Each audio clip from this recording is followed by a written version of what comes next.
1793 সালে Lord Cornwallis Bangla, Bihar, Orissa উপরে যে চিরস্থায়ী বন্দোবস্তের নিয়ম চালু করেছিলেন, তার মাধ্যমে নির্দিষ্ট করের বিনিময়ে জমির মালিকানা দেয়া। দর্শক, আজকে আমরা কথা বলছিলাম টাঙ্গাইলের পাকুল্লার ঐতিহাসিক জমিদার বাড়ি, যে বদরুন্নেসা জমিদার বাড়ি। বাংলা, বিহার, উড়িষ্যার যারা কৃষক ছিলেন তাদের থেকে যে জমিদার প্রথা প্রচলন ছিল, তাদের মধ্যে বদরুন্নেসা জমিদার অন্যতম। বাংলাদেশের টাঙ্গাইল জেলায় বেশ কিছু জমিদার বাড়ি রয়েছে, তার মধ্যে পাকুল্লার এই বদরুন্নেসা মহল অন্যতম।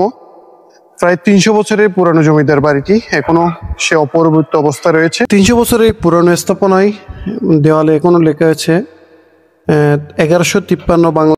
300 বছরের পুরানো ঐতিহাসিক স্থাপনাটি এখনো কালের সাক্ষী হিসেবে দাঁড়িয়ে রয়েছে। বাংলার কৃষকদের উপর যারা জমিদারির প্রথা চালু করেছিলেন, যারা জমিদার ছিলেন, তাদের ইতিহাস হিসেবে এখনো এই বদরুন্নেসা জমিদার বাড়ি টাঙ্গাইলে দাঁড়িয়ে আছে।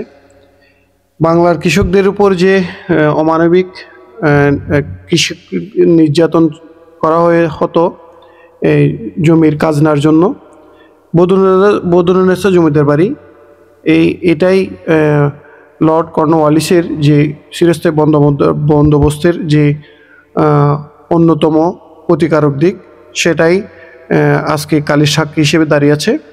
দর্শক, এতক্ষণ আপনারা দেখলেন টাঙ্গাইলের পাকুল্লার মির্জাপুর উপজেলার এই জমিদার বাড়ি, বদরুন্নেসা জমিদার বাড়ি। সঙ্গে থাকার জন্য অসংখ্য ধন্যবাদ।